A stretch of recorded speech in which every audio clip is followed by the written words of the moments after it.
ជើងធៀបការបាក់ទឹកដីចង្វាក់កន្ទ្រឹមលេងបន្ទះមេរ៉ាប់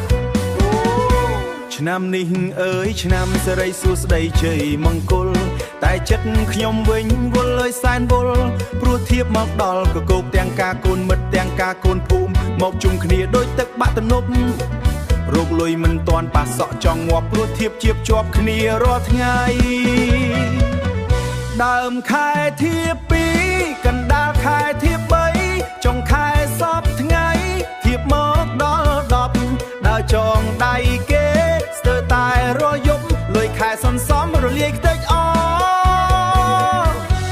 អាទិត្យមុនការអាទិត្យនេះឡើងផ្ទះកាត់សក់បង្កក់ឆ្មោះធៀបផ្ញើតាម Facebook តាម Telegram មកជប់ឲ្យគេមិនរំលងឡើយខោអាវធំផ្លាស់ប្ដូរស្ទើរមិនតាន់មុខមាត់មមួនបែរជាស្លេកស្លាំងព្រោះតែហូបការមិនដែលបានសម្រាតែអាណិតជាងគេគឺការបូបលុយខ្ញុំចងដៃ50ចងដៃ100បើតិចជាងនឹងខ្លាចគេថាអោយដល់ចាយខ្លួនឯងសតតែលុយរីតូចតាចបោះគ្រឿងរាល់ល្ងាចព្រោះអស់លុយទិញបាយយ៉ាណែបងប្អូនអើយហេធៀបការក៏មកធៀបឡើងផ្ទះក៏មានធៀបបនកឋិនធៀបកសិសីមារកលុយមិនទាន់មកឡើងក្រហមដូចមុនជុលហើយ